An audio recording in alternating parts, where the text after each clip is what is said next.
26th Town Council meeting for Copper Canyon. If you'll join me in the Pledge of Allegiance and the Texas flag and the American flag.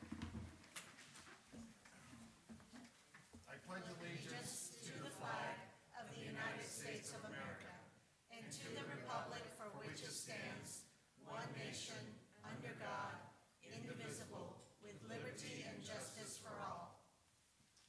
Honor the Texas flag.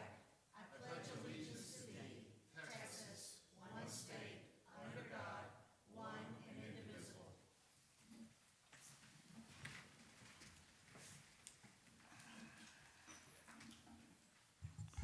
All right, everyone, thank you for your patience in the slight delay. We appreciate that. First item of business for us tonight is hopefully a quick executive session review with our town council. Convene a closed session, executive session for the following reasons: Section 551.071, consultation with attorney.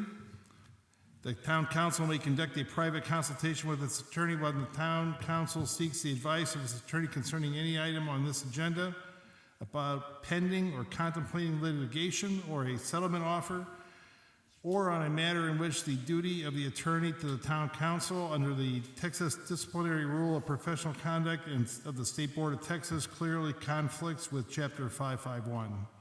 We're going to seek advice. The purpose of the purpose of the meeting is to seek the advice of the city attorney regarding cause number 25-11671-413, Timothy Larson and Melissa Larson versus the town of Copper Canyon, Texas, et al.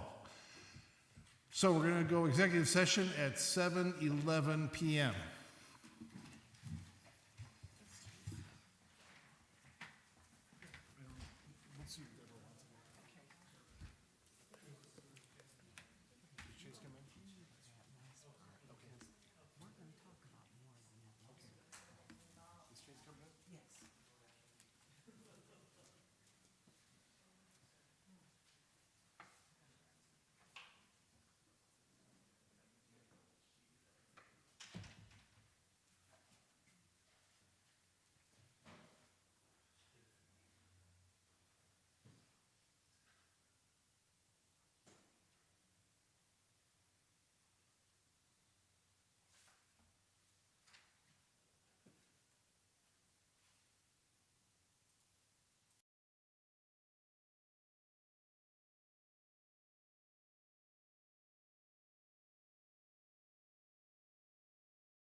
All right, thanks for everybody hanging out for us there a little bit. I'll reconvene the town council in regular open session, closing the executive session at 8:05 local time. And Mike, is there any action to be taken coming out of the executive session? Pursuant to the demand made in the January 14th, 2026 letter regarding an investigation by the town council, I make a motion that we take no action on the demand. I second. And I hear a second. That's a motion. I hear a second. And we'll do a roll call vote. Councilmember Newton, what is your aye or nay? Aye. Councilmember Castillo? Aye. Councilmember Hubbard? Aye. Councilmember Dahl? Aye. And that's unanimous for 4-0 on taking no action.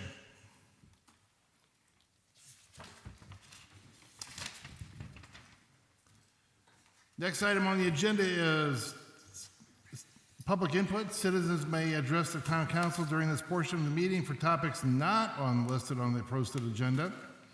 Speakers must sign up on the sheet in the back of the council or be recognized by the chair. And right now I have, thanks.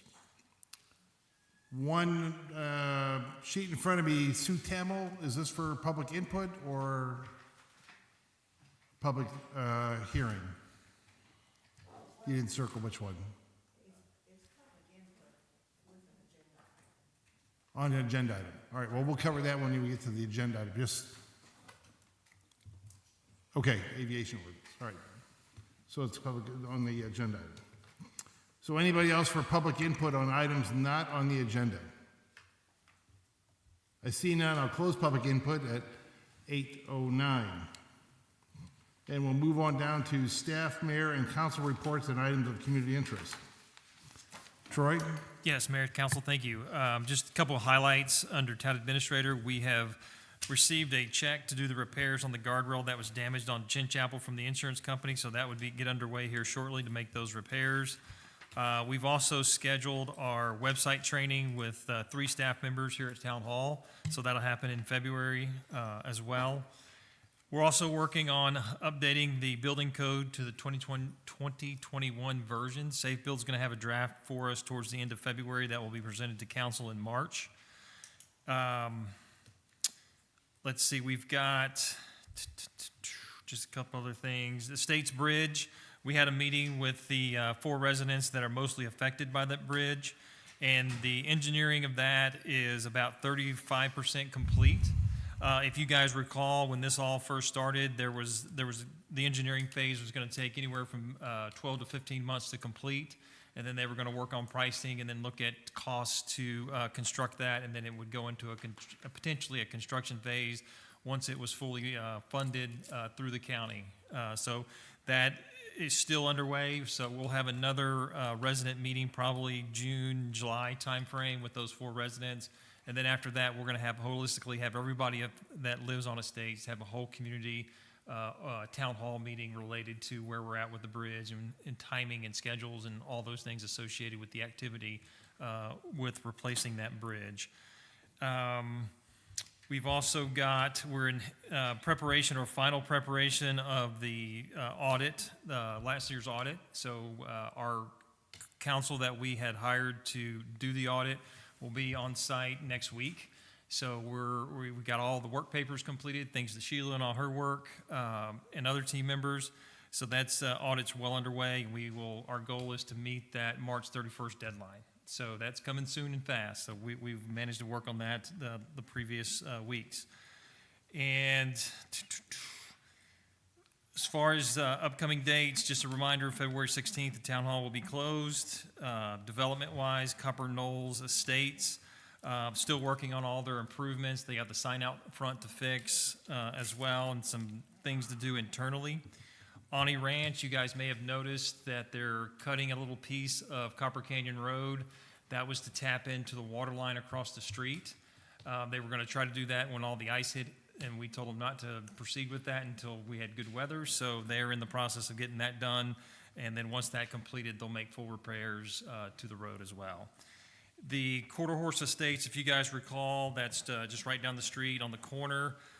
They initially submitted their preliminary plat back in February of '25. That has now expired, and they are applying to, change the name of that development, but not change the quantity of lot sizes or number of lots. So they just submitted their application, so that's under review. So that process will start all over because they beyond the 12-month period. So just want to give you guys a heads up on that. And I'll now turn it over to Chief Ty to give you the police department update. And it looks like he is on the phone. So if we could have the Fire Chief Vaughn come up and give his updates. Thank you, Troy.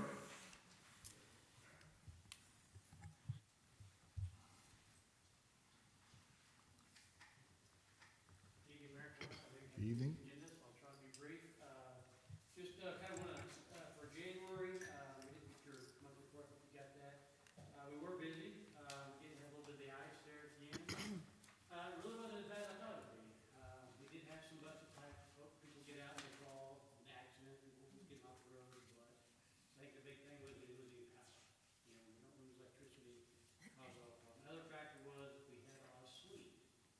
Freezing rain and sleet is a big difference, because when it's freezing rain, it's an old power line. They run power lines and trees and trees that fall over, so I think we're just thankful it wasn't as bad, but it ended up being the busiest, it was our busiest January ever, but I don't think it was so much from the storm. Thinking about the report, a big change is coming across the state, across the country. Our reporting system is kind of old and needs to be replaced, so the state, starting in January, we use now the National Emergency Response Information System. So it's a national database, so like if your washer or dryer catches on fire, then we put all that information in the database, and it kind of gives, you know, national tracking about, hey, a recall. So when you get a recall on something, that's a lot of times that's where that comes from. Well, now there's a lot more AI and things like that that's being integrated, so it's a lot more analytical than what it used to be. So the reason I'm telling you like your reporting is going to be different. So that some of the nature codes have changed, so it may look a little bit different than what you've seen in the past, but I just want to kind of give you a heads up of why that is. It's also now much more disaster based, so I think we're even a column that talks about how much do we work with police, and so it just has some different features, but it's hard for us because I'm trying to compare data month to month, year to year, and now my data sets are different, and so I have to look at it. So it took a little bit of challenge to try to compare those two, but I just wanted to see if you see a difference there. We are working on our annual report, so by this time, hopefully, mid-March, we'll have our annual report, which we put out. It's a very comprehensive report, talks about everything from our finances to a little bit more than just this, a lot more detail. Other big news, we just got back from, we call it safety conference. It's a conference just for ESDs. If you didn't know, there's about 360 ESDs across the state of Texas. There's not that very many in North Texas. A lot of them are down south, so we go, and I've been going there the last few years, and you learn a lot. And this year, I think, and last year, we actually teach classes on that in the morning. We're actually becoming subject matter experts, I guess you might say, and teaching the classes. But enjoy it and always learn something coming back from it. And of course, it always, with the state legislative changes, there's always new laws, and so you have to kind of apply them as well. So enjoyed that. And the last thing is we did go in our modular fire stations being built in North Lake. We did get to go inspect that, and it's still on schedule. I expect that to be in service probably end of May, 1st of June. That's what we're shooting for. Again, as I said in the past, I'm not holding my breath because we've had some challenges when it's going across some of the state regulatory stuff, but so far so good. Other than that, any questions? All right, well, thank you, Chief. I don't think anybody have any questions? Nope, we're good. Roger, would you like to say anything? Roger Ty, Chief of Police.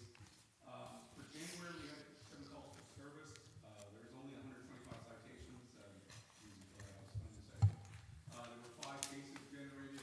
We managed to get through the ice with only 1 traffic crash and no injuries. So that was a good thing.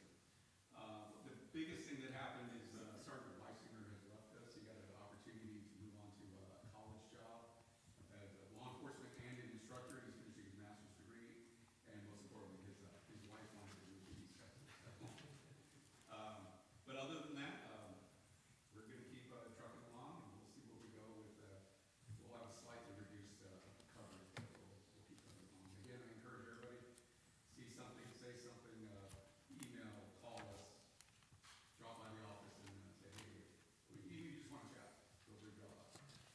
right, thank you, appreciate it. Let's move on to Danae for the town finance report.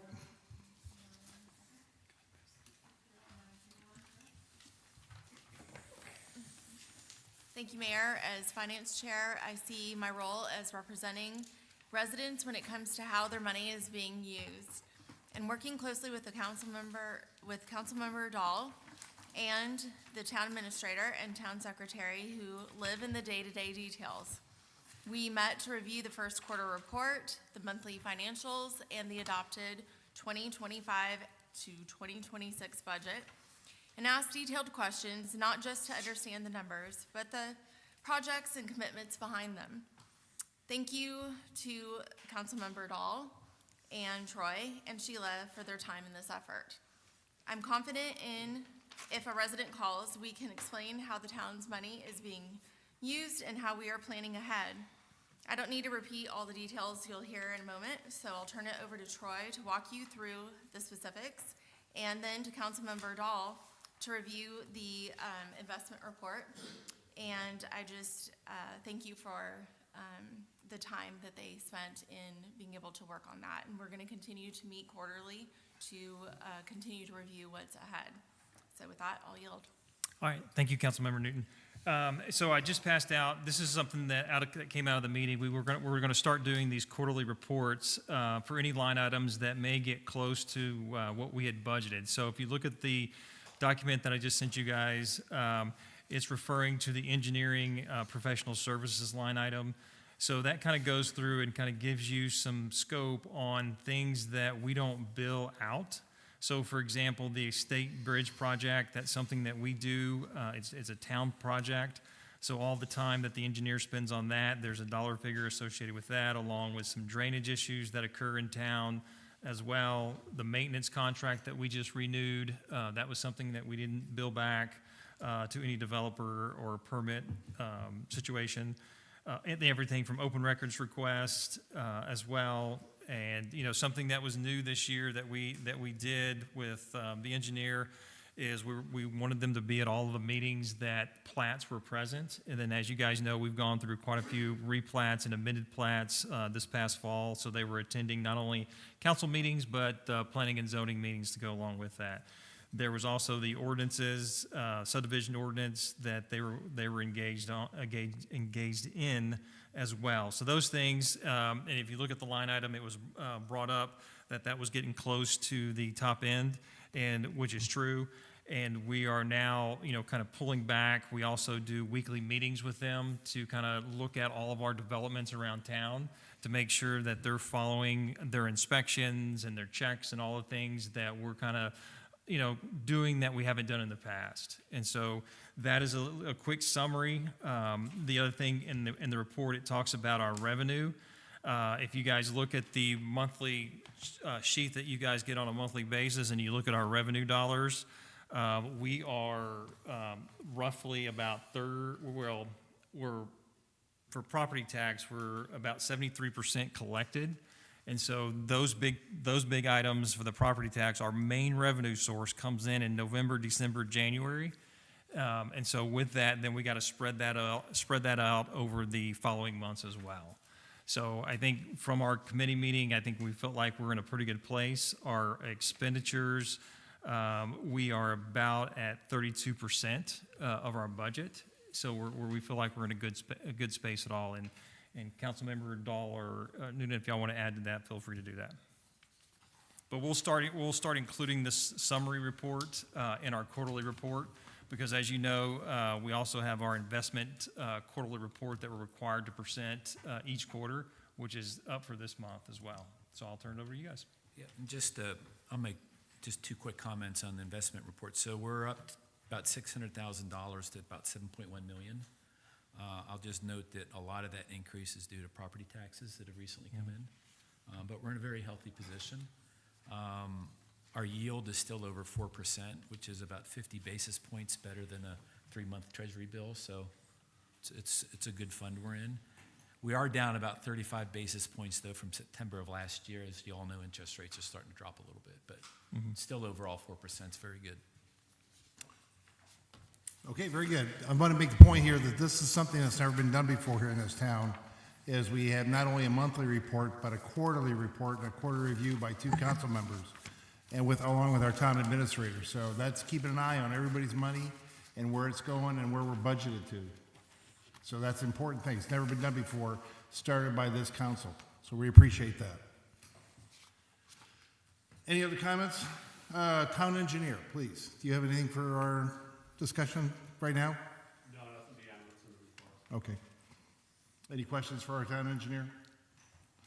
Very good. We'll move on down. Next item will be the consent item then, please. The consent items are routine and administrative in nature, and as such, the items considered for approval by a single motion without discussion. You can remove an item, council members can, items on the agenda, so it can be considered separately or an action taken, discussion agenda posted as part of the consent agenda. The items we have for the consent agenda today are the approval of January 12th, 2026 minutes, the January 25th, 2025, financials, approval of the quarterly investment report for the period ending December 31st, 2025, approve ordinance 26002, calling and ordering a general election for the position of council members 1, 3, and 5 to be held May 2nd, 2026, and approve joint election agreement and contract for election services between Denton County Election Administrator and participating authorities, including the town of Copper Canyon. So those are the items for our consent items we need to accept. I'll take a motion for accepting those items. I make a motion that we accept the consent agenda as noted. Approve the consent items. I make a motion that we approve the items on the consent agenda. as Hearing that, noted. do we have a second? Motion to approve the consent agenda by Councilmember Hubbard, seconded by Councilmember Libbert. All in favor, say aye. Aye. All against, say nay. That's a unanimous vote for approving the consent agenda. Next, we'll move on for items for consideration. As we all know, we held open the public hearing on a potential aviation ordinance, and we're going to reopen that public hearing or reconvene the public hearing on that at this time. And I have one person to speak on that item here. But prior to that, I'd like to make a statement about the aviation ordinance from my chair. And I want to start out by saying, I want to clear up how this aviation discussion started and how we worked to our current proposal. A concerned citizen mentioned to me events occurring in Flower Mound and Double Oak. This information caused me to see how those activities would affect Copper Canyon. A gentleman applied to Flower Mound to operate helicopters off his property he wanted to buy inside of Flower Mound. That council denied his request due to the city having an ordinance which only allowed helicopter operations in commercial and hospital zones inside Flower Mound. They had an ordinance, so he was denied, period. The gentleman then went to Double Oak. Here he purchased land inside of Double Oak, of which I can only assume for the same intent. Double Oak did not have an ordinance relative to flight operations, yet they denied his request. After about 6 months of crowded town meetings, the council finally passed an aviation ordinance. So Double Oak government figured out how they wanted to deal with this issue and passed an ordinance after 6 months of negotiations. The point here is ordinance guidance gives the town legal standing to make decisions. A lack of ordinance guidance leaves the town open to operations our town does not want. To be clear, we have had helicopters operated in our town because we have no limitations through ordinance. And they've operated not just a long time ago, but somewhat recently. Copper Canyon does not currently have an ordinance and needs one, in my opinion. We have the open land space just as Flower Mound and just as Double Oak. We have ordinances Having an ordinance sets the rules for everyone to understand, both new and old landowners. The ordinance proposal presented today is one written from input from both citizens and council members. It mirrors the ordinance guidance of other cities. The policy presented before you limits any application to the 5 or 10 acre zoning areas and makes the town council the determinant of any permission or denial. The ordinance proposal also has strict limits on aviation activities. There's also a stringent list of requirements listed in an administrative checklist prior to any application for activities reaching the council for consideration. And finally, nothing in this proposal mandates the approval of any application. The elected official of the town council decides. The elected officials of the town council decide, as is the case with every other conditional use request. This process would require completion of the extensive checklist, followed by a review through the Planning and Zoning Commission, and finally ending up at a hearing and a vote by the town council.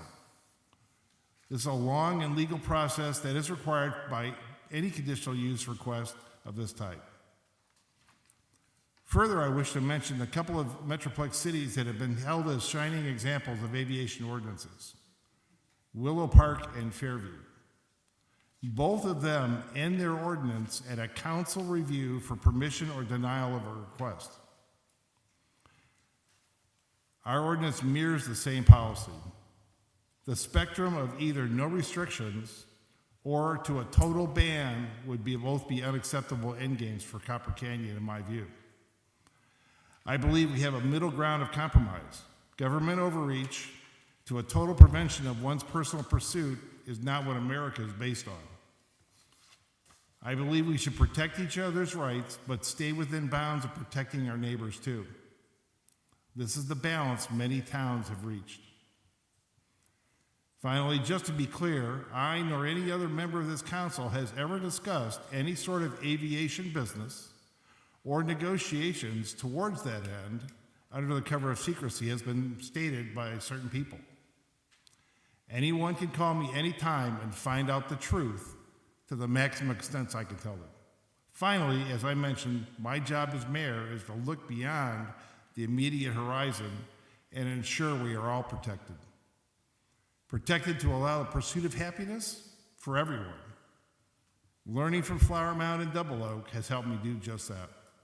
This proposal will protect our town through the conditional use permit approval process, just as we do with housing and development applications. That being said, that's my spiel on lead into the public hearing. Does anybody else have any other comments to make? Sue Tamel, you're on the list for discussion. Would you like to come forward, or? Thank you.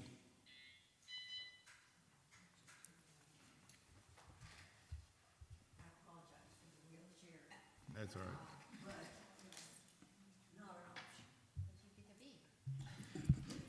Well, if I turned it off and turned it on again. And I apologize for our audience behind me, but it's difficult to look at you and look at the council at the same time, so I hope you can hear me. Mayor, did I get an equal time with you? What's that? Do I get equal time with you? You can. I looked at the ordinance. The title of the ordinance is in great detail. The ordinance itself says almost nothing. So I would not use that as a sample of what you're going to do. For 6 years as a city attorney, I drafted ordinances almost daily. This is probably one of the worst examples of an ordinance I've ever seen. It does not do what you're talking about. You may intend to live up to it, but the ordinance as you present it in the agenda is terrible, literally terrible. I don't think if you did a referendum in our town right now, you would get votes that would approve that ordinance or would approve having helicopters landing in town. I think you'd probably get a 99-1 vote, maybe. A helicopter has several drawbacks right off the bat for your residents. It has a safety factor that they can fall out of the sky or they can come down unintentionally. They have a noise factor. Some helicopters can reduce that to a certain extent. And they have a violation of privacy because they have to take off and they're at a low level for a while. And that's a violation of the privacy of anybody who lives around there. And even more important, I think, as a small town, you need the goodwill of all the towns around us. And that helicopter, when it takes off, has to leave and has to go over other towns. And most of them are not going to be thrilled to have that helicopter going over their town. And it takes a while before a helicopter can get to a certain height. You have not listed any of the basic details that need to be in this ordinance. You could easily say no helicopter ports, no helicopter landings. The state already takes care of any helicopter for emergency medical landing or emergency safety landing for police. You could easily say, we represent the property interest of our homeowners, and we say no helicopters landing in town, period. They wouldn't have to, you wouldn't have to have your long list. Troy, where does your list come from? We just looked at other cities we had looked at other cities and just kind of crafted it from other cities, kind of pulled up. All right, but you haven't done this before. I have not wrote a aviation ordinance. We usually leave it up to the attorneys to do that. Okay. I notice the attorney signs off only as form. Did you have any input to write this? I did not write this ordinance. Who did write the ordinance, Mayor?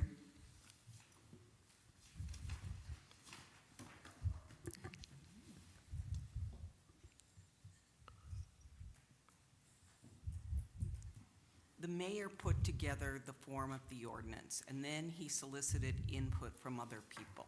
Is that accurate? And that's accurate, and then you wrote the ordinance, you wrote the words to the ordinance and stuff on it and stuff.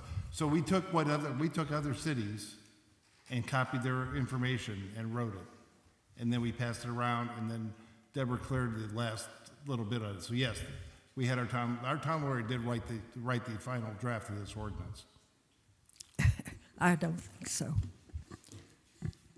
I accept what you said. It's your idea to write this. And I could guarantee you that your city attorney did not draft this ordinance. She knows far better. So let me ask you, Sue, can a helicopter land today in Copper Canyon? I don't know. Are there any restrictions to that? I think there should be restrictions against it. Are I there agree any- with you 100% on that. We need an ordinance. You need an ordinance. Yes. You need an ordinance that does not allow a helicopter, except in emergency medical or emergency safety situations, or if it has a failure in flight, it comes down no matter what. But you do not have to have an ordinance that allows it to come down. I totally understand. That's why we'll have negotiations here on our town You don't council. even need negotiations. You just put in your ordinance, no landing of helicopters in Copper Canyon, except with the exceptions we just talked about. Okay, we'll take your input. Thank you very much for your time. We appreciate it.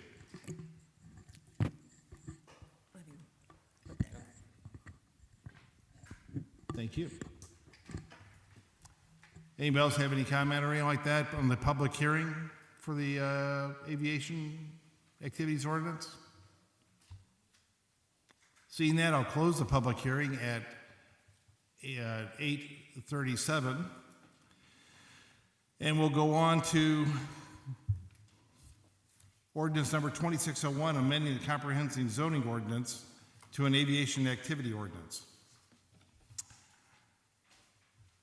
And with that, I'll open discussion in the town council on the aviation ordinance. Anybody have any input to that? Okay, I'll go first. Sure. Since I'm the one that's known as opposing this. Huh? I'm assuming so? And if not, I can speak louder. I agree with Sue that I think we need to just strictly prohibit it. Our neighbors to the south, Double Oak, strictly prohibited it. I did not hear anybody at P&Z meeting last month or at town council last month that was in favor of having any landings at all, even a claw out that allows just a one time. Nobody said that they wanted that. I understand the whole idea of, we live in the United States and we should have freedoms, but the reality is that's the reason why we have ordinances in this town. We have an ordinance that says how many square feet you can have on an ADU. If we're going to go that far, then the reality is we should have no ordinances. We should be able to just put an ADU as large as we want to, but we don't. We regulate it because we recognize that we need to protect the best interest of our citizens, both the ones that voted for us and the ones that didn't vote for us, because we represent everybody. My fear is that, and I've stated this time and time again, we are leaving that door open when we allow for 1 or 2 times a year. The clients that I worked with when I was employed were not just your run-of-the-mill millionaires. They were worth $150, $250 million. A fine would not stop them from just blowing right through our ordinance, as written right now. It probably wouldn't stop them even if we prohibited it, but we would have something to stand on. We would have legal language, and it might actually stop them from doing it. If we give a carve-out, those really, really expensive attorneys are going to find a way to go through that. And the thing is, what we need to protect is our way of life. We keep talking about we are a rural community. We're surrounded by animals. If we want to continue being a rural community, then no type of aviation besides an emergency helicopter or police, there should be absolutely no aviation whatsoever. And yes, I agree with you. Somebody could land. But the reality is, that's why if it's prohibited, then, we can do something about it. But if you give a carve-out, the reality is we're opening that door. And I think it's the way we need to do is we need to follow our neighbors to the south and strictly prohibit it. There was a reason why they originally had a carve-out, and then they took that carve-out out, and they passed an ordinance that strictly prohibits it. I don't see why we cannot match them. Okay, good input, but I will say this. You brought up to me Fairview, and Fairview has the ability to go to a town council for a thing. So, you brought up, and that's why I used Fairview, under your direction to start off with. And my only point is, you mentioned that rich people will do what they want to anyways. So if you prohibit it, it's not going to stop them anyways, right? But you're stopping other people who might have the ability to do that. Now, any other discussion? I'm a big believer in studying best practices. Sure.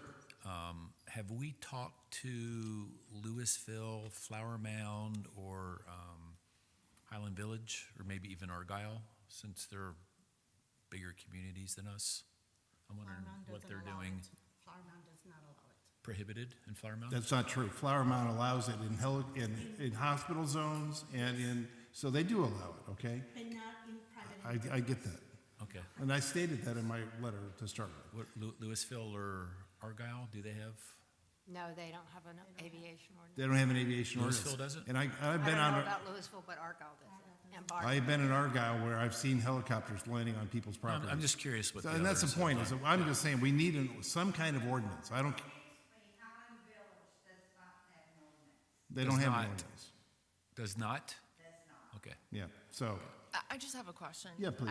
Please, like, it is getting a little, my question is this. I'm hearing some, what I feel is kind of conflicting things, and I really have heard some threats, quite honestly, that if it doesn't go a certain way, that my right to be elected up here could be threatened with votes, and I just think that that is manipulation, quite honestly, and I don't like hearing that, because I am here for the residents. My heart is pure in wanting to serve the town of Copper Canyon, so wanting to do that and hearing how, you know, and it's not just tonight, it's outside, there's buzz that way, and I don't like feeling like that, because really, when I hear that, and I really was trying to get in to talk because I heard the noise of aviation overhead just now.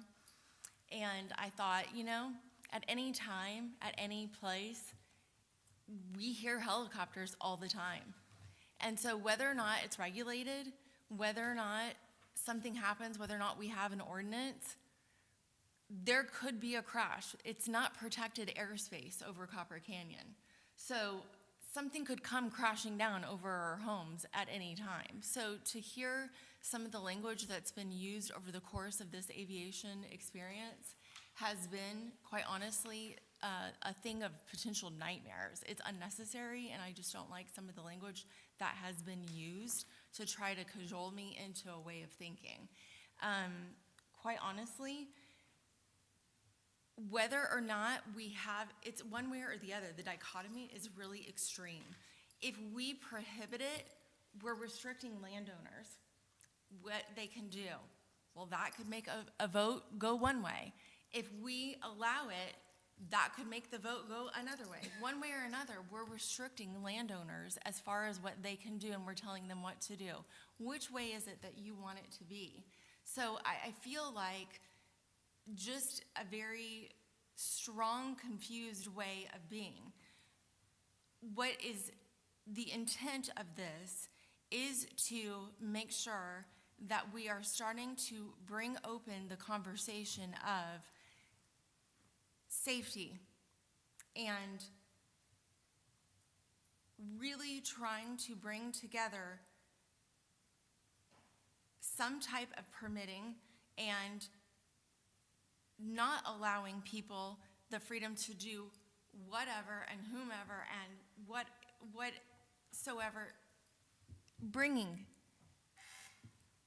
the question of not having the heliports and not having and just leaving. It is that it has been brought to the attention that there were people freely doing whatever they wanted. And what is it in having that conversation?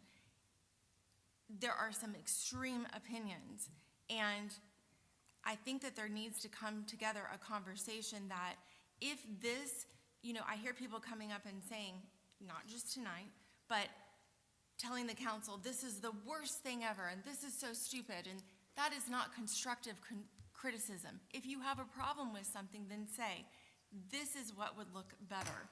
Make suggestions. Say, this is bring insurance, or this is a decibel that should be, or this is, sometimes I hear people making things and then they don't stay for the rest of the meeting. They're not listening to the rest of what's happening. Those are not, don't make a criticism and then not stay for the rest. So I'm asking for there to be a suggestion and bring better collaboration so that we can come together to the table. I think that that's my issue at this time. and I appreciate that. And my point, now, I'll double back up on you there, Janae, is that this wasn't made up out of whole cloth by some guy who didn't know what he was talking about, okay? This was run through, I've seen quite a few ordinances through quite a few towns around this area and in North Texas, all right? And I believe that you should be able to do what you want to do with your personal property. That's why you make money, that's why you live, that's why we're in America. And the government overreach, but you also have to be protective of your neighbors.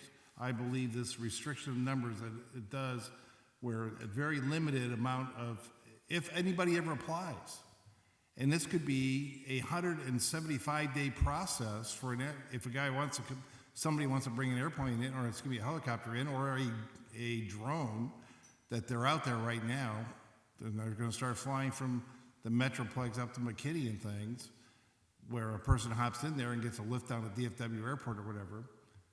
If they wanna do that twice a year, they have to put an application in to do that. And when we have an administrative checklist, it's extensive, and then we have a process to be determined by the council, just like every other thing that for a conditional use permit, okay? And Deborah, you did say we wanted to do the conditional use permit. Yes. Yes, you did. That's how we got this direction. No, absolutely, I definitely. Yes. want off the part about I feel it's very Yes. So that's why we want this direction, rather than just being an administrative process, so. Yes, Okay. absolutely. That was input I provided. Yes. So anyways, my only point is this marries other towns. It's not something that's just made up out of whole cloth by a new mayor. And I don't like the insinuation that it's the worst thing, as we've heard this before with no constructive criticism. Now, if this council decides not to do an approval process, that's up to them. We can strike that. But I will say this about Double Oak, having seen the meetings, not attending, but seeing the meetings, that was an emotional issue down there, very emotional because of the politics that were going on down there. But I'll take a question to the town council. Does anybody else have any comments? Chase, do you have something? I'll touch on it a little. It's a little ironic being a pilot myself, thinking we're going to ban aircraft, but I get it, and I've heard all the comments that everybody's had, and it sounds like it's just coming down to this exception that gives you 3 landings a year, which I would... Down to maybe 2. 2. Maybe tie it to tail number 2, because there was a comment about, well, your neighbor could just apply, and then your other neighbor could apply. Well, if you tied it to a tail number, that limited a little bit more too. But yeah, I mean, the onerous process of applying for a conditional use permit, I mean, most people that have that kind of money, they have a helicopter so they can jump in it and go when they want. The likelihood of them going and applying for a conditional use permit for a helicopter landing, I mean, is it really gonna be used that much? We don't prohibit it now, and nobody's ever landed, so, I think we just need to kind of clear up this conditional use for 2 spots a year, and, Yep. it sounds like legally that we might need that in there for some reason, but, yeah, I think it's being blown a little bit out of proportion for what the realistic chances of it happening anyway are, so. Mr. Dahl, Councilman Dahl, do you have any comments on the conditional use process? No, I think I shared last time that I talked at nauseam with my son about this, who's a naval helicopter pilot, and he only needs 30 square feet to safely land a helicopter. Now, does that mean I want him landing a helicopter in a 1 acre lot? No, I'm more comfortable that we've got 5 to 10 in there. But I do think there's an optics thing going on here, and I know you touched on it in your speech, but by saying we're going to allow a conditional use permit doesn't mean that anybody can just walk in and have Troy sign a piece of paper and they're going to be landing helicopter, right? It's got to come to us for approval. But I'd really like to see this list really get baked out on what our criteria is before we say yes or no. And that's why. And I'm, as a libertarian, Yeah. I'll be public about that. Yeah. Land rights is important. Yep. And if I've got 10 acres and I want to fly my daughter in for a wedding engagement party or something and make I've got a right to do that. As long as I don't endanger any of my neighbors, any of my adjacent neighbors in different towns. I think there's a way we can safely do this if we really bake out the criteria Yes. before saying yes or no. Yes. Which again could take months.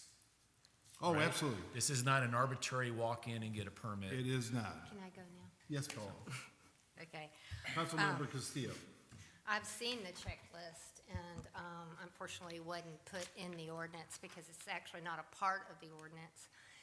It does include tail numbers on it, by the way. It has on the aircraft FAA registration tail numbers on that. But I agree with Councilmember Dahl that it does need to be fleshed out a little bit. Part of the 5 and 10 acres, I think we're forgetting that. I did a deep dive into what it takes to get a conditional use permit in Copper Canyon, and it's not easy. First of all, I was a little distressed about our P&Z meeting because I think they kind of went off the rails a little bit, and I couldn't tell what they wanted because Commissioner Porter said no, they said no, or they didn't want to talk about it. And that being the case, we'll never get a conditional use permit because in our ordinances, you have to apply for the conditional use permit, and then I believe it has to be a public hearing, and then I believe that it has to go to the P&Z, and before that, all the neighbors within a 200 feet perimeter have to be notified, and then they all show up. This is just to get a permit, and then P&Z gets to give their recommendation to the council, and then we go through another public hearing process, so it could be, as we said, 3, 4, 5 months. That being said, if somebody wanted to do that, fly your daughter in, you probably aren't gonna wait that long. You're probably just gonna do it anyway, like, you know, whether we have you probably wouldn't, but I'm just saying, one part of this ordinance that really has me a little bit uncomfortable is, and I know it's our process, the town council approving the permit. I'm in no way qualified to approve a permit for a helicopter. You want to talk about your diet? I'm there, but I can't do that. I don't really think, aside from Chase and Mayor, any of us are. And so I'm uncomfortable with that. We have a company that we're paying a lot of money to issue permits. And maybe we let them do it. Surely they have an aviation specialist there. You know, that's the part that I'm having the most trouble with, is town council approving the permit. If you go there, it needs to be a supermajority. It needs to be a roll call vote. It needs to be more than all of us just saying aye or nay, because this is a serious thing, and it's tearing apart our town. As far as noise, nobody is more against noise in this town than I am. We can't outlaw dogs. Safety, yes, we've got safety problems. Drones fly over my house all the time. And that's one of the things that Highland Village is facing right now, are the personal drones for personal transport, and also commercial. I don't think safety's an issue. I don't think privacy is an issue. You know, I agree that we do have to have some kind of a situation for somebody to use it, because I agree that that's why they move out here. You've got 5 or 10 acres, which some of you in this council have. A lot of us don't. Nobody's going to probably land in our neighborhood, Jeff, Councilmember Dahl, but I mean, it's in my opinion, it is what it is. I've read all of the towns that have them. I've done a deep dive into everybody that has aviation activities. They say the exact same verbiage as this. So I don't think it's poorly written. I think it's concise and short. And, you know, if we could change the council voting in a supermajority roll call vote, I might consider it. Is it appropriate to ask Chief Vaughn if he's got an opinion?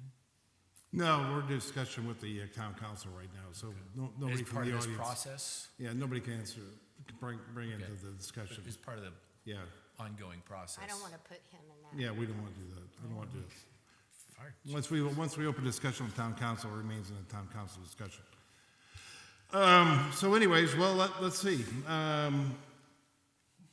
It marries up to many ordinances in various other cities. We did take the job by getting elected to the position here, and you have to make hard decisions.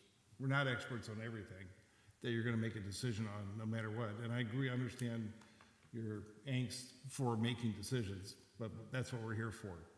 And I believe that people need to have the ability to be able to do things.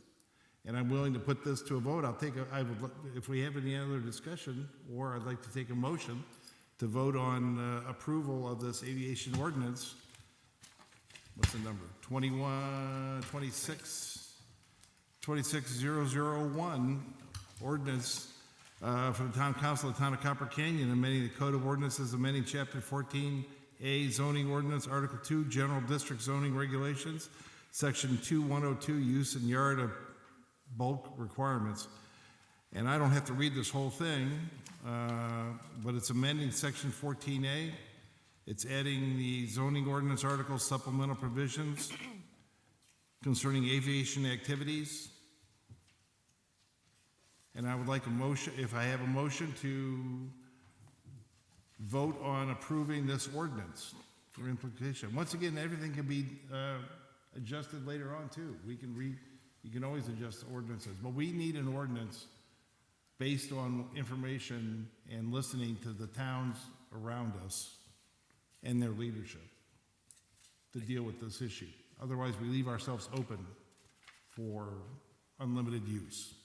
I need one point of clarification. Yes. Though. Is this not the complete checklist? Councilmember Castillo referenced something that was more detailed. No, No. I was answering Councilmember Libert's question when he said that he wanted to include a tail number, and it's on here. Right. The issue with the checklist is we intentionally did not put that in the ordinance itself. Right. That way we can update the checklist administratively outside of the ordinance without, and add and subtract things as necessary that we see we need to do. Because I see this is pivotal. Oh, yes. And then that's why it would go through the administration first before it ever got to the process here. So the process is, you got to finish that checklist up. We can add, we can make it 17 pages long if you want to, but we can do that outside the ordinance. And that was the key to the aviation checklist being outside the ordinance itself. Mayor, I have one question. Yes, ma'am. As I understood the ordinance, it talked about one person could apply, or entity, and they couldn't have more than 2 landings a year. Is that correct? They could not have more than 2 activities a year, yes. Okay. That leaves it wide open, because you could have 5 or 6 people apply, and they could each have 2. But that's why, Sue, that's why you have a town council that has to approve that permit. They would never, I know this town council, I know the town councils before, and I'm sure you would never approve a town council that would allow 5 operations in one day or anything like that. I mean, that's a red herring. It is a total red herring to, it's a total red herring to discuss that, because that's why you have to go through the checklist, and then you have to go through the conditional use process in order to get a permit, if that's approved, and the town council could deny it at the end anyways. So I don't see, to me, that's a red herring discussion. And it's tied, as you said, to the tail number, so, I mean, the chances of somebody having 10 different helicopters to bring in. I'm not talking about somebody having 10 different helicopters. I'm talking about multiple people applying for landings. Well, There's no limitation. that's why it's a conditional use process, town council approval. All those issues have to be accomplished first before, and that's only to get an approved landing. If a person wants to come here anyways, he wants to come in 5 times a year, and as discussed, wants to pay the fine, he can do it anyways. But what is never mentioned in that scenario is that it's just not a $2,000 fine, because in our ordinance, in our checklist, we have the ability to go to court and get more judgment for a person who intentionally violates the process. So we have tools to violate people, to violate people and make people pay for violations, okay? But yet we leave it open for individuals that have a lot of land and maybe friends that may have a helicopter and want to come in one day for a party. You know, we had the Texas Cattlemen's Ball here one year. Do you remember that? And there were helicopters flying all over the place, right? And we didn't have an ordinance, and they were landing all over the place here.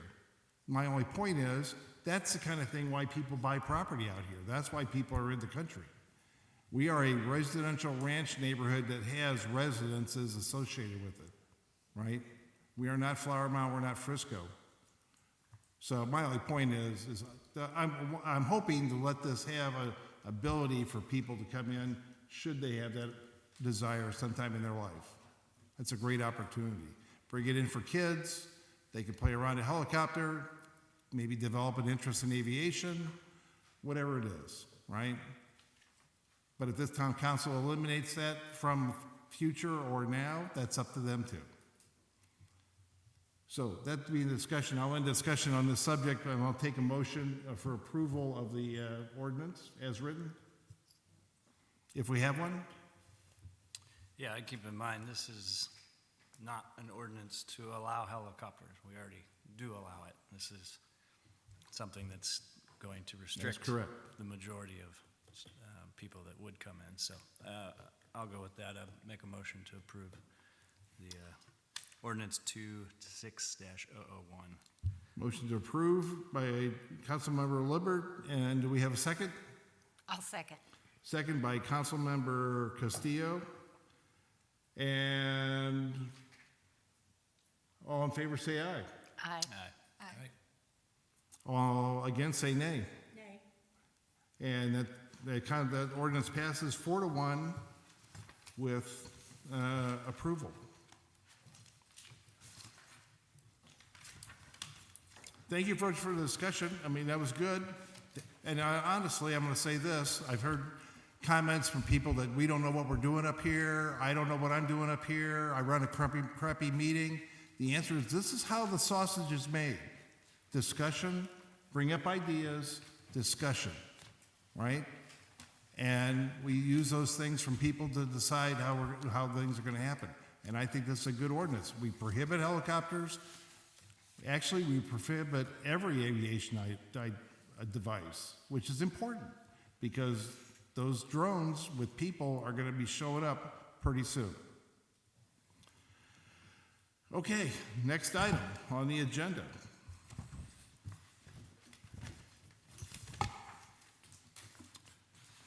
Discuss, take action approving TNP's updates to the Town Engineering Design Manual, the EDM. We have our town engineer on the table over here. Chris, do you have any comments for us?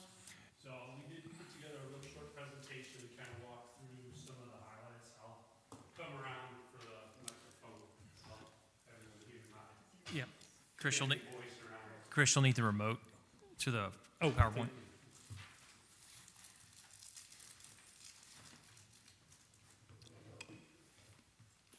So essentially, this follows along in the bullet points that are in your packet. We just picked essentially one or two highlighted areas from some of the areas we went through. So going to go ahead and dive right in. So the project overview was to really improve the consistency, align with the current standards, and improve some of the future development ordinance. And so the consistency part was tying with the new subdivision ordinances that were just passed earlier or towards the end of last year. These are the sections that we went through. We went through the part one, which is the general, has a lot of the lead in and sets some of the requirements. Part two is paving, which is all of the roadway geometry, the standards, driveway standards, those type of things. Part three was the water and wastewater, where we only did a very minimal amount in there. We pretty much tied it back to TCEQ and made sure that it went to Cross Timbers as well, since they handle all of the water in town. The stormwater drainage manual, that was probably the heaviest lift of all these. We went back through there, we tied a lot of it to iSwim, and we removed a lot of content from the manual. The next thing is tables, and then followed by the appendices. So the appendices, the biggest one is Appendix C, which has all the checklists. For the paving specifically, we updated to current TxDOT, AASHTO, and NCT COG standards. We also increased the sidewalk width to the residents for a minimum of 5 feet, is much more of a standard now than the previous 4. We reworked the requirements for private streets. There's been a lot of discussion over the last couple years on the greater than 5 lots, the less than 5 lots, what kind of requirements we need to do and how to tie those back. And then revised driveway configuration requirements, which is really, there's a table in there that we had a bunch of variation, different driveway spacing, So we kind of locked that down a little bit tighter. This is actually the driveway table, and I know it's not really readable, but in the documents that we sent over with Word, we had everything tracked. So everything can be opened up, see where we changed it and what we did. On the left side there is the driveway table that we took all the variation out and we locked it to hard numbers. And then, I can't actually read it from over here. So that's the driveway tables after, that's the driveway tables before, with all the line work. The next start for water wastewater, the biggest part on here was just tying it back to TCEQ, NCOG, and then pushing all the standards towards cross timber. Since they own and maintain all the water in town, we wanted to pull that out. We also wanted to do that with standard details. We've had a couple developments over the last few years where the town's details were not the same as cross timbers. And so that caused a little confusion for construction. And then here's just an example of some of the language changes. This is related to bringing it to cross timbers. It actually was still Bartonville Water Supply District in the EDM. Now, stormwater drainage manual, we did update to all of the current ISWIM standards. We removed a bunch of duplicate information and erroneous references. We reworked the introductory part, so it talks about the purpose and need of the manual for the ISWIM chapter. Established minimus and maximus for calculating rainfall events, which ties back to intensity and some of the other general requirements, and then required capacity for fully developed conditions in stormwater or in storm sewers. So what that does is that says, if I'm going to build this one chunk of a neighborhood and I'm going to put storm sewer, I have to calculate for what fully developed. So if all these other parcels next to me developed, it's going to be Y, where today it's only X.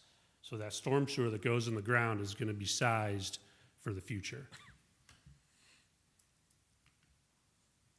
And then this page just shows a highlighting of us walking through it and verifying, in this case, verifying the right standards and the modeling software that we were going to allow with the manual. And then here's another, just a little text edit. This one was tying back the relationship between Copper Canyon's manual, so the stuff that we kept or used to have in the manual compared to ISWIM. So it's just a little reference and a guide to help start looking at it. And now for the appendices. Appendix A, we updated the general notes, so that was a lot of definitions, a lot of drawback and where to find things. Appendix C was all the checklists, so that was the biggest change on the appendices side that we did. And then for the other appendices, we were able to remove a lot of that data by going to ISWIM. And for those that aren't familiar with ISWIM, it's basically a very standard use of drainage for the DFW area. And so it's used by most of our small and large towns, and just is a really clean way to tie back to all of our requirements. And importantly too, it's the requirements that a lot of developers are used to. And so there's very little, hopefully, very little back and forth on what our expectations are, because it's a very clear and respected document. And then this was a little piece from our checklist. The platting checklist was one of the biggest ones we probably had to change. That was part of our subdivision ordinance. That was one of the major areas that we've kind of changed the process on, of preliminary plat, final plat, no more concept plan, no more development plan. So that was one of the bigger items from our perspective of the checklist that we changed. And then standard details, most of that was just trying to mesh them back up with some of our changes. We did add a standard or two for erosion control, and then we removed all the cross timbers ones. So I think there might be one example here. There we go. So this is just, oh, let me go back for a second. So this is just a hand markup of us going through the general notes that's listed on the current standard. And so we updated the current standard to tie back to both the EDM, the Engineering Design Manual, and the ordinance, as well as updating a couple other things on here. And then I think the animation was a little too much. And then this is just one of the new erosion control standards that we made, just for reference. So any questions? Will you marry this over to Safe Build? Make sure they have all your Absolutely. changes? That's all gonna be squared away with Safe Build as soon as it gets, you're Yep. all done? Any other questions for me? I Ryan? have two. Sure. First of all, thank you for what you did. I definitely did not understand all of it, reading a 249-page manual, and never imagined I would ever read documents like erosion control and culvert types and ground control and adhesion on roads and things that I have never seen before. So, and mathematical equations on how to figure out how you trajectories, and so I definitely have a great appreciation for engineering in ways that I would never have been an engineer. So just thank you for what you do in keeping our town safe. I definitely understand from a financial lens, which is more of what I understand, why we pay you to do what you do, and I will stay in my lane. So on that note, the two questions that I have, one thing that you mentioned was the checklist. Yes. And so you are, if I'm hearing you correctly, that it is up to date and we will be able to hold the builders and everyone more accountable to what the updated standards are. Is that correct? Correct. Okay. Correct. What the checklists really are doing is helping the developer and helping us back check the process, what they need to submit, what needs to be on each sheet, all of that data. Yes. Okay. All right. And then, not that I'm trying to ignore you, but my other question is for Troy. And I'm not trying to leave everyone else out, but as we were discussing in the quarterly report, that there is some updated technology that will be used as we are talking about roads. And one of the things that you said is that there's kind of some scanning technology that will help us determine that will be available in March. And one of the things that I noticed, it's kind of, and just kind of one of the things that is about grading, it was like on pages 11, 12, 14, 15, it talked about, as they look at the roads, there's specific grading percentages that affect erosion and roads that are required, something in the curvature of the roads. Super elevation. Yeah, super elevation, things like that. Obviously, I don't know what I'm talking about, but it was something that will relate to this. Somewhere in the range of like 0.5 in certain places and 8% that is required for safety and for like site distancing and things. Am I talking like I know what I said? Yeah, Okay, absolutely. thank you. Okay. The reason that I'm bringing that up is because as I was thinking about how it related to what you were talking about as we're going to get that report for what will be pertinent to my financial lens, that we need to have road repair. Will that technology be able to take in to account what our requirements are for the engineering, and will it be able to reflect that grading? So Chris, as you know, we committed to have them come scan our Next roads go. digitally. Yep. And so you've experienced that. But Janae, our Councilmember Noonan, this Fine. technology will go through and assess those roads. So if there's cracks or there's weak points in it, it's going to assess that, and it's going to give a lifespan of what that road is as well. But on the level of what is required at that percentage for that grading, will it be able to reflect So- that mathematically from an So I engineering believe, Chris, they'll standpoint? assess the roads, and then we come back and say, well, if we want to rebuild that road to a new standard, we're going to have to increase that cost by X. Yeah, and so I think your question is pointing to whether or not they collect that data. If they collect slope data, and Yeah. I don't know the answer to that. It's something I'm sure we can follow up and ask her, or ask the company. Can you connect those points? Because from a mathematical standpoint, I'm looking at dollars to what's required engineering-wise. And to me, that technology is fantastic, but it doesn't make sense to me financially if we're not actually measuring to that engineering standard. Is that correct? Am I understanding that? I think so, but the reality is when they give us that assessment, they're gonna evaluate that road. And so, for example, if they're gonna say an asphalt road is only 4 inches thick and it needs to be 6, then they're gonna estimate those costs to bring that road up to our standards.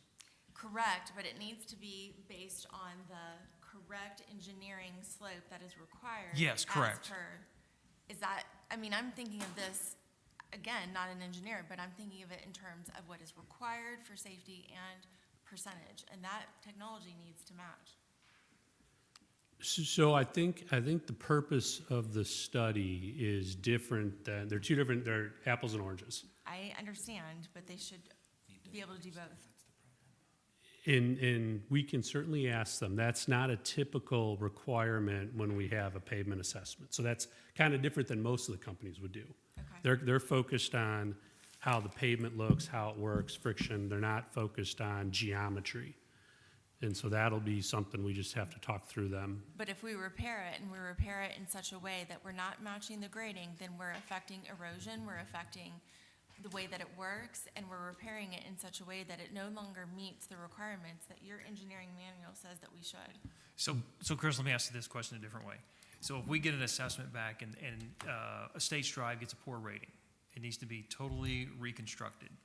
Would we reconstruct that to our standards, or would we reconstruct it based on what's out on the ground today?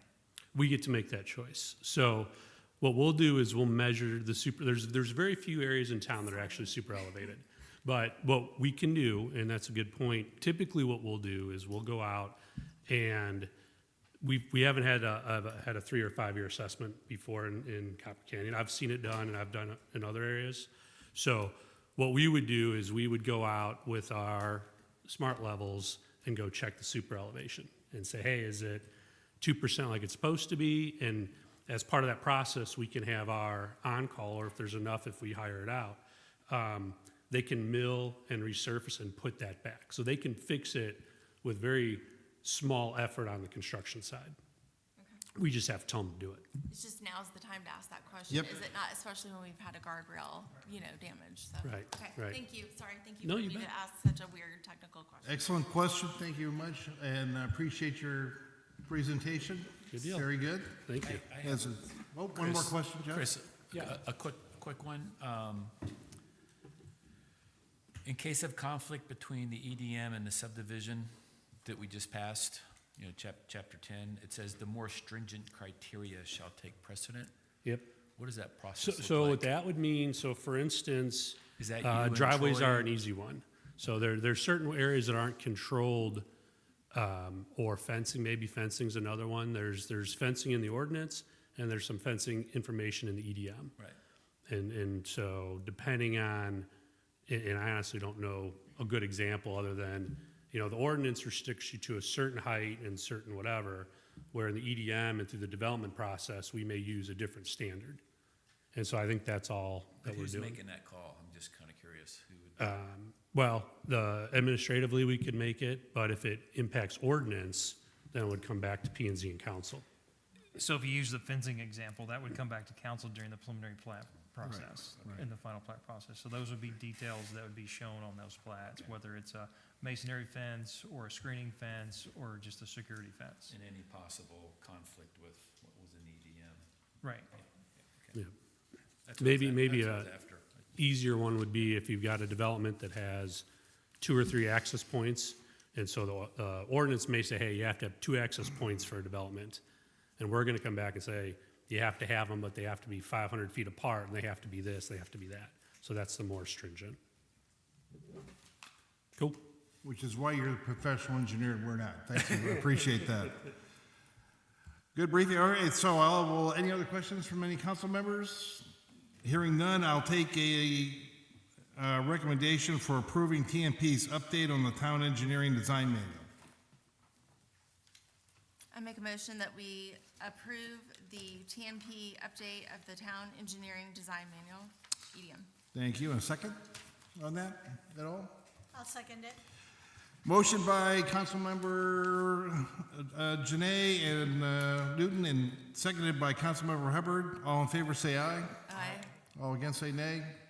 That is an approval by unanimous decision to approve TNP's update for the engineering design manual. Moving to the next subject on the agenda, discuss, consider, take action regarding choosing B&B Custom Remodeling to complete the Town Hall improvement project, including carport construction and council chambers improvements. So what this is about is that we have some security issues we want to update. We have microphone systems. We found lots of complaints on that system where it's difficult to hear on the YouTube project that we have out there. And we need to update our town council chambers a little bit. I'm going to disclose here that B&B Custom Remodeling, the owner of that is a friend of mine, lives right down the street from me, and he has done work on my house personally, but I have never been involved in this process at all as far as his bidding or his interface with Troy and this project. So, anyways, owner of B&B, would you have any discussion items you wish to present? That's Omar Hernandez sitting in the audience over there. So Mayor and Council, just Please, Troy. a quick summary. We had 3 proposals submitted. As you can see, we've gotten them from B&B Custom Remodeling and P3, and then also TriStar Construction. And so all those quotes include the remodeling of the dais, along with an option for the carport. So if we wanted to just approve as is, we can certainly do that, but those bids include both items. Two separate operations, two separate building projects. But one bid, but we may hold off on the carport, we'll see. If you look at the bids individually, they break them out. Yeah. So the 59 breaks out the carport and the dais, and then also in P3, they broke theirs out separately, and as well as did TriStar. How many vehicles does the carport protect? It Two. will only do 2. Okay. That is correct. And we have 2 already. We do, We have spots for 2, and they'll protect 2 more. okay. It'll just be an open carport, it won't be enclosed. A carport is. Yeah, Still okay, protects. yeah, but it won't have sides to it, Right, correct. right? Think about it. Any other discussion, any questions? And I'll take a motion to take action on choosing B&B Custom Remodeling to complete the town hall improvement projects. Any motion to accept that bid? I make a motion, we accept the bid from B&B Custom Remodeling for the Town Hall Improvements Project. Thank you very much, Councilman Castillo. Any second on that? Second, Councilman Dahl. All in favor of accepting and choosing B&B Custom Remodeling, say aye. Aye. All against, say nay. That's a unanimous decision to accept the B&B Custom Remodeling bid for the Town Hall improvement projects. Next item on the agenda, discussion of future agenda items. Council members may request items be placed on the agenda for consideration. Does anyone have anything at this time to place on future agenda items? A question. Yes. When are we planning on bringing before the council the ethics policy? Hopefully in March, we're going to see something available to that. And council members, if you have any input or anything for that, I know you have already. I've already sent it Yeah, in, you already yes. sent it in. I've sent some things in. If you have, anybody has anything from a council member's perspective, please forward it to Troy. Okay, before we close up, I do want to mention that I want to give this council some very strong kudos in that I believe in the year we've been here, almost a year now, we have done more in this council than any other council in Copper Canyon's history. We're doing road assessments. We're digitally scanning those. You heard that in our briefing today. We are updating every one of our ordinances with a critique from not only understanding where there's processes that are overlapping and incorrect, but also rewriting some of the ordinances. We're putting a new website out. We're doing,